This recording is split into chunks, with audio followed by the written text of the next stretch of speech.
Leo, I love that you were able to join us here. I know you trained for 8 years at the Spiritualist Association of Great Britain. Now, do you know Paul? I do know Paul Jacobs, yes. Yeah. Okay. Yeah, you guys are a tight-knit group over there in the UK. It seems like what's funny to me is in the UK, everybody over there in all of Europe, it's just like mediumship and spiritualism is just everywhere. And it's profound. And then here in the US and other parts of the world, it's like not as well accepted. It's kind of like voodoo and like, woo, you know, this is, so I really want to talk a little bit about, you know, what you're doing, a little bit about your background, because you've done a lot with research. You've done a lot with physical investigation or psychical, how do you say it? Psychical investigation? Is that what it is? It's, well, yeah, there's the psychic side of it. Okay. But it's I'm very interested in physical mediumship, and that comes in all kinds of guises, whether that's direct voice, transfiguration, Okay. heavy trance, you know. So personally, I think that the best evidence is given by physical mediumship when you can join with a genuine physical medium, and you can not only speak to your loved ones, but they can embrace you, you know, and they're warm and solid. And so they give their evidence that way. But, you know, with a lot of mediumship, it's not just what's said, it's the way that it's said. And good mediums, they pick up the inflection, the lisp, whatever it may be. And we do that subconsciously. Yeah, I know. I love that. And so I want to find out, I want you to tell us, how long have you been doing this? What was your first experience when you knew you were a medium? And then what was your path on how to develop it? But I don't want, here's what I want to do, because I'm realizing that 45 minutes goes like that. I want to maximize my time with you. And because I find it fascinating, your whole story. And when I was looking through your new book, The Voice of Spirit, I was like, or online, I was like, no way, this is the coolest thing ever. And you said quite a few things that really resonated with me. And so I'll bring you back to those topics, but I really love that you talked about people from the other side coming back, saying what their experience was and is, what it is like over there, and that, this is my favorite word, there is no hell. And so I want to hear your take on that. So let's start with a little bit of your background, and then I'm gonna reel you back into some of those. Okay. Well, when I was born, and I know it's amazing for people to think that we remember back that far, but when I was born, I was not very happy in being here for the first couple of years, because I kind of realized I'm back again. You know, what am I doing? So when I was 2, I was walking with my parents in a place called Manor Park, which is a borough of London. And we were walking past Manor Park Cemetery. And I was between my mum and dad. And I realised there was some sort of energy. So I turned round and I saw this mist that hovered above the pavement. And literally it rose up, and a man rose up, and he upended and stood up. Now, that, although I wasn't disconnected from spirit, that really connected me and grounded me to spirit. And the only thing that was odd, believe it or not, was the clothing. So I'm staring at this guy. I've stopped walking, obviously, and Dad said, what's wrong? So my immediate reaction was, there's a funny man behind us. So we've all turned back, can't see anything. And I'm thinking, that's a bit odd. I turn around, I can see him again. And that's happened a couple of times. And the only thing that struck me as odd was he was wearing Victorian clothing. You know, the fact that he rose out of the pavement didn't faze me at all. And so that really began my spiritual reconnection. And from that point of view, my childhood was wonderful. Because there were spirits materializing, there were hands opening doors, all kinds of stuff, which again was natural to me. And that kind of carried on till I was about 11, just getting towards puberty. And obviously you're sensitive at that time, but as a sensitive, it could be unbelievable. So I was disconnected for a very short period. And I actually started training in the mid-80s at the Spiritualist Association of Great Britain. And the reason was that Spirit came to me and said, you know, you've got to start training, formal training. And I really tested them. I said, right, I want definite, absolute proof that this is real, this is going to happen, etc. What they, in a dream, a gentleman called Robert Brown came to me, who I'd never met. And he said, you need to go to the SAGB and you need to speak to Jerry March. Well, in the morning, I looked up the SAGB. It did exist. I looked up Robert Brown. He did exist. And I looked up Jerry March. So this is obviously the place for me. I've got the proof I need. And what does SAGB stand for everyone that's watching? It's the Spiritualist Association of Great Britain. Okay. It's been going now, I think, off the top of my head, about 120, 130 years. Great. And so I started formal training. And in a sense, the rest, as I say, is history. That's it. And how long had you been training for? I trained there for about 8.5 years, just over. And that was an interesting experience. At one point, they offered for me to be the president, but I really try and keep ego under control. So I refused that, but I did become a counsellor for a while. Oh, great. And so you took many years to develop. So while you were facilitating readings for mediumship, and you were developing your skill as well. So can you tell me, like, what were some of the ups and downs along the way? Was it always just a continual go, or did you have ups and downs where sometimes you're like, oh, it was off, but this one was on, you know? Give it a little. I think if most mediums are honest, we all have off days, the days where we don't connect. But to be honest with you, I'm still learning. I'm 64 now. So I've had 62 years experience. I learn something every day. And it's really humbling, because it's a bit like being at, kindergarten school. And you think, oh, that's wonderful. And then you see the information you've got to learn goes like that. And I'm so humbled by it, because I realise I don't actually know anything. There's so much to learn. So that as a process never stops. I think that I've lost track of some of the questions that the last question you asked me. So it was about developing. Sorry. Yeah, well, I guess what I see and what I've learned from a lot of professional mediums is that it's taken a long time to get to where you're at. This real conference is really about awaken the medium within. And some people use the word medium, others don't like it, but that's what you are. And so that's really what the focus is. Whether it's awaken the intuition or awaken your awareness that leads you to have that ability to be a medium or have mediumship, abilities or access, then I think it all ties in. It's just your application of the work of your intuition, right? And some people are meant to do it. I guess my thing is, for those people out there that are, there's a lot of people out there searching for answers themselves. They don't always have access to a professional, high integrity medium like yourself. And so I guess part of what my question would be to you is,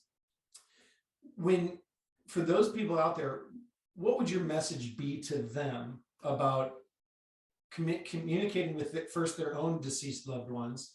Maybe they've just had that happen, because this is happening on the planet right now. We're coming to the holidays, and there's a lot of grief around that. So can you give people one or two practical things that they can do that you might teach? We don't need to go to their seminar because we don't have time. And I know you could probably go on for a long time on it from your knowledge, but like one or two very simple things that people can do just to tune in a little bit more. I think the most important thing is to be open and aware and understand that communication can take place. Another is that certainly if you're going for a reading with a medium, it isn't a guarantee, because nothing's guaranteed. But if you want a particular person to come through, it's nice to sort of think about them for a few days beforehand. So they will be on notice, and as incredible as it sounds, they may be busy. Because there's a lot to do there spiritually, but they're on notice, and they tend to turn up. So I think being aware that can happen, sending thoughts out to them, because they will often reply to you. In an ideal world, and I know this is going to sound crazy as well, we wouldn't need mediums, because we've all got this ability. And, you know, I think 20, 30 years on, there'll be many more people communicating themselves, which is a great thing. But yeah, keeping your mind open, sending out those thoughts, and expecting a reply. Right. You know, I think you just tried to put yourself out of business there, Lee. Yeah. I mean, yeah, I'm telling you what, yeah, well, there's not going to be need for mediums in 20 to 30 years. Well, I love the concept, but you know, Leo, there will always be a need for somebody that's honed their craft like you, and that has tuned into the point, because, you know, we'll have some other experts talking, and one of the things that a few people believe is that, why should we go to somebody externally, an external person, to give this information to me? And others are like, and that same person goes, why should I do that? Because that person should be able to access it from within. Well, Case and I both facilitate healing work, and I can tell you that if one of our loved ones, like my daughter or a family member, somebody very close to me, needed a healing session, of course I would do it on them myself. But you know what I would do? I'd ask Case to do it, because I'm too close to the situation. I'm just too close to it. So there are times where we need that, and to go to somebody that's a professional, so you can relax in and have a level of rapport to just receive the messages or experience the healing that the messages bring through, is so important. And that's why I feel the field of mediumship is huge in energy healthcare. So I really want to thank you for your efforts in it, and share with us, because I'm sorry, I'm geeking out about your book. I love it. The Voice of Spirit. So tell us all about your book, because this is awesome. And I'm going to give you the spotlight on this and stop my video so people focus on you right now. Oh, thank you. I was very privileged to have some friends that knew of Leslie Flint, and they said to me, have you ever seen a direct voice medium? And I said, no, I'd never heard of him. I'd never heard of that particular branch. So I went along and I sat with Leslie, and I was completely blown away, because Leslie was awake. He hadn't gone into trance. He never did. And the voices appear 6 or 7 inches below the ceiling. And we were having intelligent conversations with the people that came through. And I was totally blown away by that. So what happened was, I became an advocate for Leslie, and I promote him every time that I can, and have done so for years. And then in 2006, Spirit came to me and said, you need to write this book. You need to get it out there properly, because even in spiritualist circles, it's amazing. Leslie isn't that well known. I've gone to churches and I've asked people, and I've asked the chairperson, and they'd not heard of him. And I thought, well, that is incredible in a spiritualist organisation. So I contacted the Leslie Flint Trust, Larry Taylor, who's an American medium, a wonderful medium in his own right, and we sorted out a contract to do it. The amazing thing about the book is fairly unique in that it's a book of transcriptions. And that's particularly valuable because some of the accents can be quite strange to the ear. So it's transcripts that you can read through, but it's the actual recordings as well. And I've been working on the book since more or less 2006, one way and another. And it got delayed. It kept getting delayed for various reasons. And then during one of the delays, Spirit came to me and said, why don't you get it tested? So I thought, that's a great idea. And then I thought, why hasn't anybody else? But I took Spirit's advice and I got it tested. And I went to world-class forensic company, Primo Forensics. And I just said to them, I've got this this test recording, and I've got a recording of Winston Churchill. And they tested it. They didn't know what I did. It was completely blind from their point of view. And they came back with the formant type of testing. They did 3 types of tests on them. 2 tests said it was slightly likely that it may not be the same person. But with the SF formant testing, it actually tests the voice itself, because the vocal cords don't change with age. And it came back with, I have to get the wording right if I can. It came back with, oh God, I can't remember it, but it's what was it? Oh dear, really embarrassing. It came back with the likelihood of it being Leslie Flint or the same voice was over 99%. Oh, wow. Now, in scientific circles, scientists will never say anything's 100% because things change. They have different instruments, and then they can measure it a different way. So it's actually very, very significant. And so that's in the book as well. And the amazing thing was, Ed Primo thought that there was maybe 5 or 7 years difference between the recordings. So it was a wartime speech, but that recording was the second recording, the test one, the blind one, was made in 1987. So not only was it 47 years after, but it was 22 years after Churchill passed away. Wow. Now, explain to me this one. This is part of it that I really want to understand. That you explained it that the voices were coming 6 inches from the ceiling, right? Yeah. So yeah.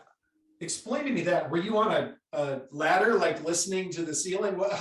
Explain to me. It's the voices can be very, very loud. In fact, almost as though they're amplified. Okay. So the voices were very, very clear. And that was something that blew me away. But the technique then, it has changed a little, is I'm sure everybody's heard of ectoplasm. So that's withdrawn from Leslie Flint, but also sometimes the sitters. And what they do in spirit, which is invisible to us, is they make a reproduction of a human voice box. Okay. And attached to that is a mask. And so what they do is they press their face into the mask. To them, it feels like suffocating. It's very uncomfortable. And then they send their thoughts into it, and the voice just comes out in our world. So it impacts exactly like our own voices do. Okay, that's a lot to comprehend right there. Yeah, so absolutely. The spirits on the other side are going like this. They're like taking the mask. And pressing their faces into it, and then just sending thoughts into it. And it agitates the vocal cords in the reproduction, and we can hear it. That is crazy to me. Yeah. Sorry, you were going to say something. Well, again, obviously lots of wonderful scientists have passed. They have wonderful scientists there. So they're always working on different ways of communication and improving what they've got. So the technique for the voice box has changed slightly. They're also using what we call new energies, but they're fairly recent. They're about 30 years old, but they don't need ectoplasm anymore. And what that means effectively is that you can go to physical seances in light. There are quite a few developing that. That's not so common if we go to seances nowadays, but that is changing. So when that happens, so when you get the messages, how do you get them? Are they impressions, or is it as if somebody's talking to you, like you hear that voice in your ear, or you hear it inside of your head? How do you get information? Okay, well, everything we do is on a sliding scale. So when we're talking about clairvoyance or clear hearing, we can hear the sounds in our head to varying degrees. And as that improves, and it can naturally, we've all got a level, so it depends how far we can go with that. But true clairvoyance is hearing the voice outside of the head, exactly as we're speaking. And the same is true of clairvoyance, clear seeing. We often see things at the very extent of our vision. And they can appear as dark shadows, and people sometimes get frightened about that. Right. But as that develops, it can get more solid and will see in colour until you see people directly in front of you, exactly like I'm seeing. So it's all on a sliding scale. But with me, I work, I think, in a particularly odd way. I get images, sounds, smells, tastes, and I can get them. I get everything in one reading, so I don't know which direction or what form that information's coming. I think people tend to find that very hard to work that way. I love it because it keeps me sharp. I'm not expecting anything in any particular way, so I know when that information comes, it's from that very strong connection. I love that. You know, Case and I facilitate healing work. We didn't really have a chance to talk about this, but we've both had experiences during our sessions, and you made a comment about these energies. And, you know, we're tuning into a frequency that allows healing to happen. And yeah, I know what you mean. I've heard voices in my head. I've heard them only in my right ear before, but also impressions where I'm like, what is standing at the other side of the table? Now, I can tell you, if somebody an apparition fully appears in the room, I may just dart and be like, leave the person on the table, just because that might freak me out. But it hasn't happened yet. I've seen like the shapes of people, and one time I saw somebody, but to me, not living in that world all day long and having developed that aspect of my intuition, it can be pretty scary. So one of the things that you mentioned is that the people on the other side, and you call this place Summerland? Yeah, that's the name that they use. It is heaven. But the reason it's called Summerland is there is an eternal blue sky. And for example, if you're very comfortable at 20 degrees and I'm very comfortable at 40, even if we're standing together, it's perfect for us. So it's never ending summer, and whatever it is perfect. I love that. I can't wait to go one day. Not for a while. Absolutely. I got stuff to do here. But so what is the overall message that they're, you know, when you receive messages for people, what is the overall message that, if you were to find a thread through all of them, that comes through for most of the people? Because if they're in Summerland and they're happy, what are they trying to convey to us on this side? Because it almost seems like, to me, and this is, follow this analogy, I'm kind of weird and I go off the cuff on this stuff, but it's fine. I almost imagine like our soul, imagine a bunch of people walking down the street. Those are our souls. But when you get into a car and a car's driving down the street with the windows up and the radio on, that's us in these physical bodies. And absolutely, we don't always see the people, but they can't communicate with us unless we roll the window down and turn the music off, and then they can talk to us. And that's almost like, to me, like them talking to us. What are they saying to us about what we're doing here? The basic reason for communication is to take away that fear of death, to say that we do survive, and to a lesser degree that passing is not painful.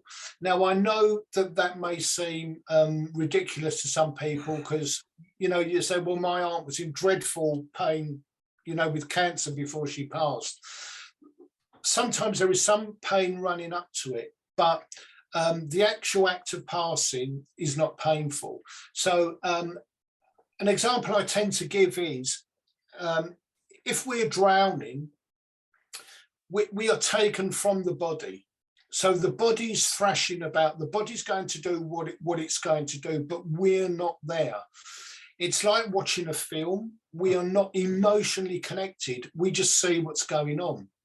You know, if you talk to veterans and people like that, if you get seriously wounded, the body anesthetizes itself. So if you've been seriously injured, you don't feel it. But people obviously have this image of pain and suffering, and it isn't correct. So what Spirit wants to do is say, we do survive, passing is not painful, and we've all done it before.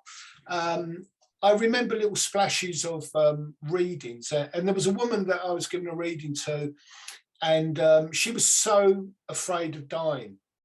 And my guide stepped forward and he said to her, I'm paraphrasing, "My child, why are you afraid of dying?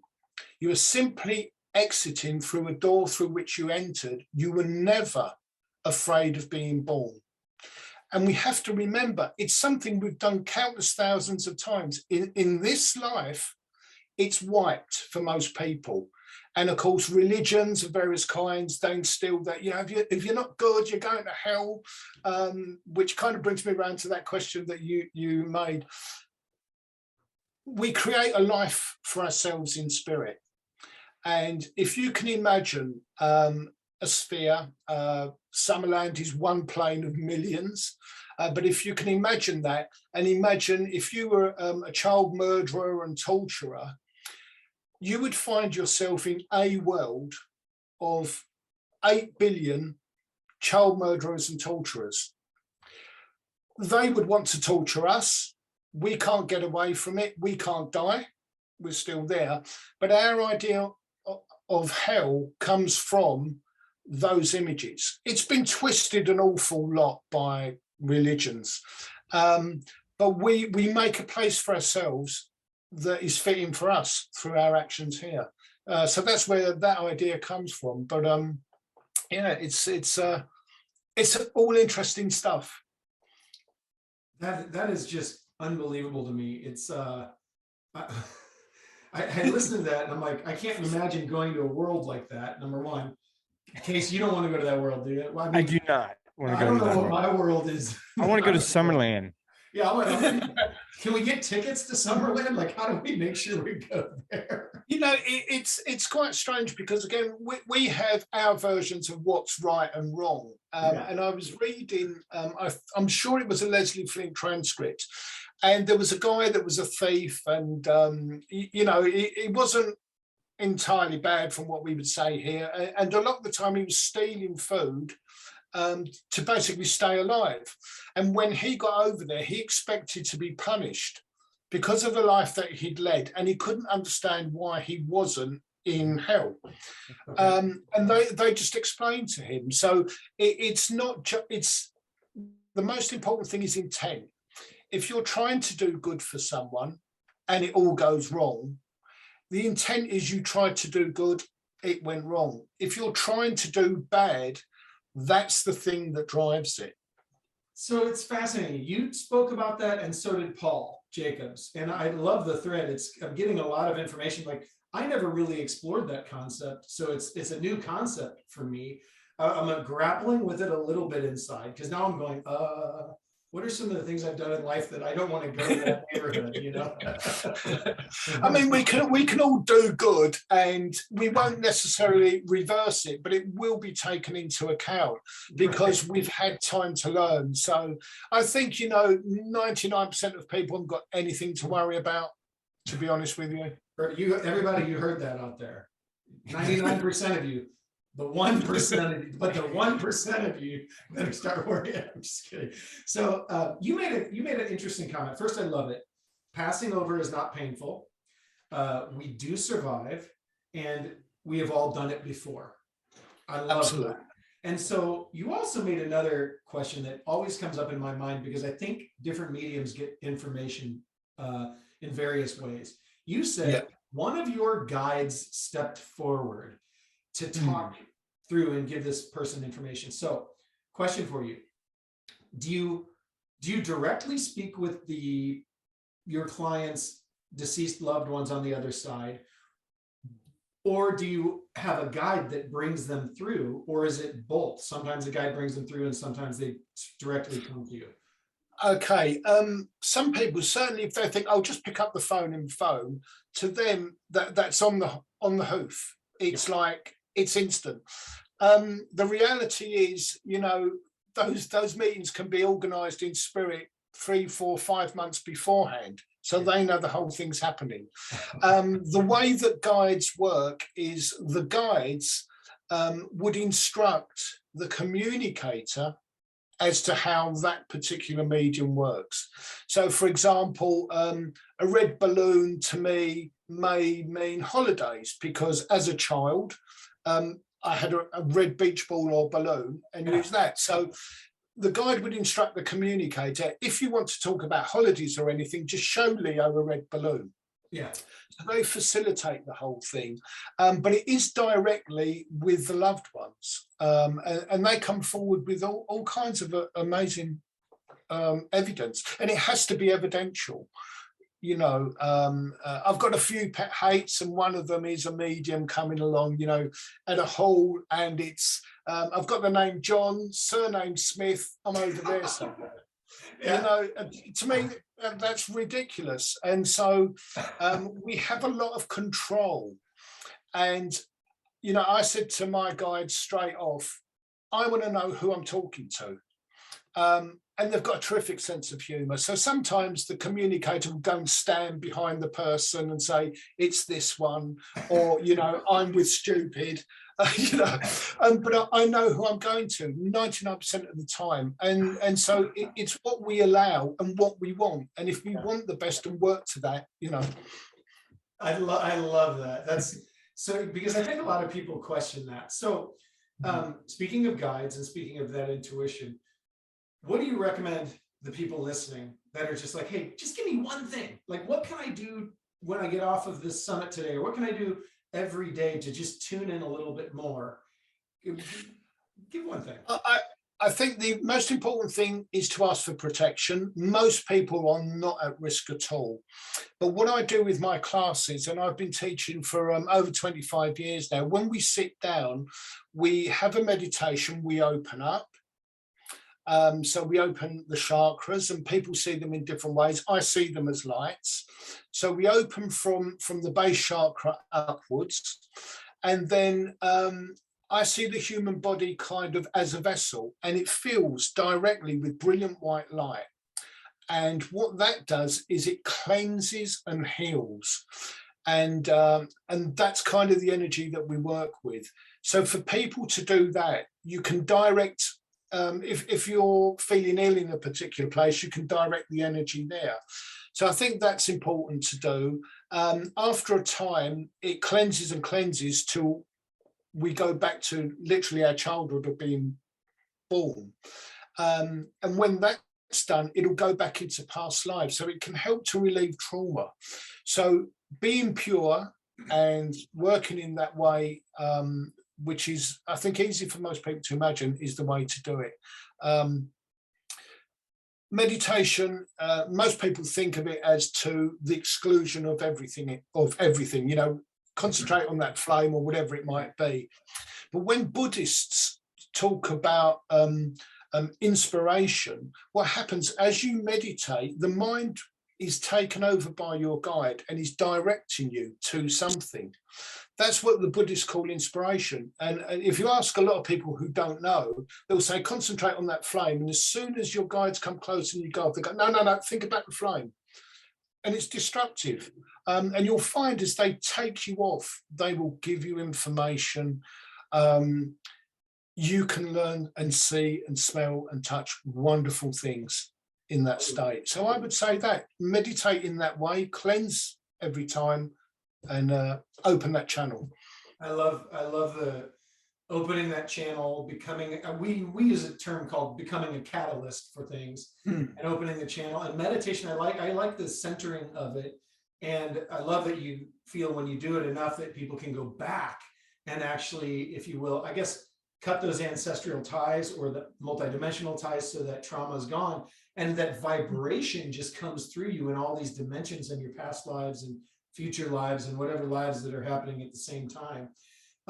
So what now? I want to really kind of plug you. I want to give you a chance to tell us about the voice of spirit, the book, and then I really, in case I already put it down in the thing, you put your website down there, but you're really quite gracious with what you're doing. You're going to give away. So you've got 5 books you're going to give away, and we're going to have this randomized. I will email out the winners. So all of you that are listening today that are part of this seminar or training or whatever you want to call it, this wonderful event with these profound people, Leo is giving away 5 of the books, and you're going to sign them as well.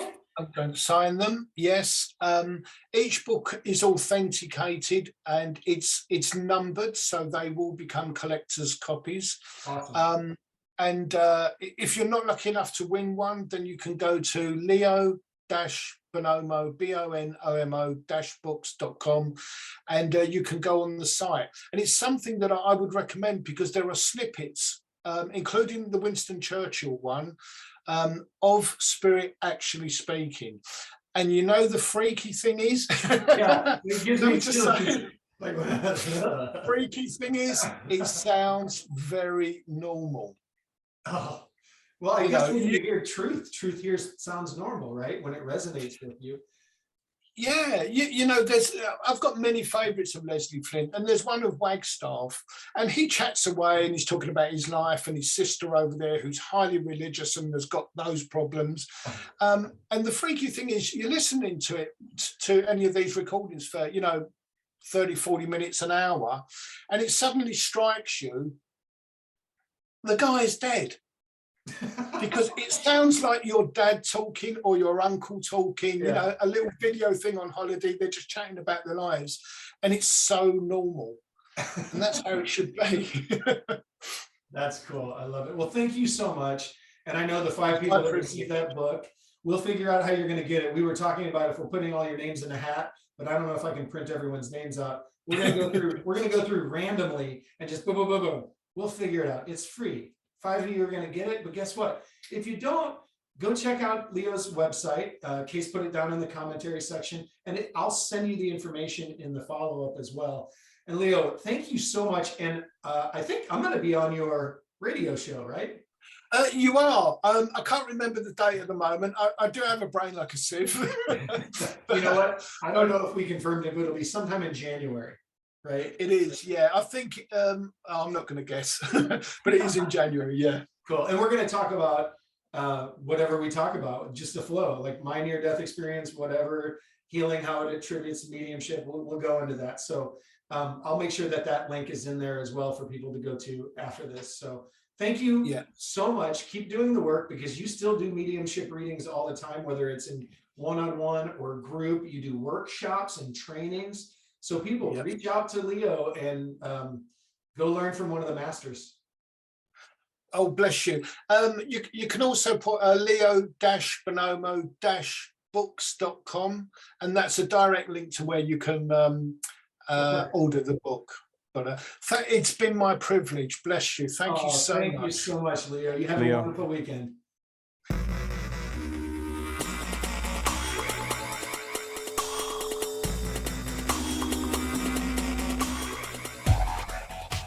Hey, thanks for watching that video. We hope you enjoyed it. If you liked the video, please make sure you smash the subscribe button in the middle of this screen, and then watch the next video for some more Masters, Mediums, Mystics from Energy Healthcare Connection YouTube channel.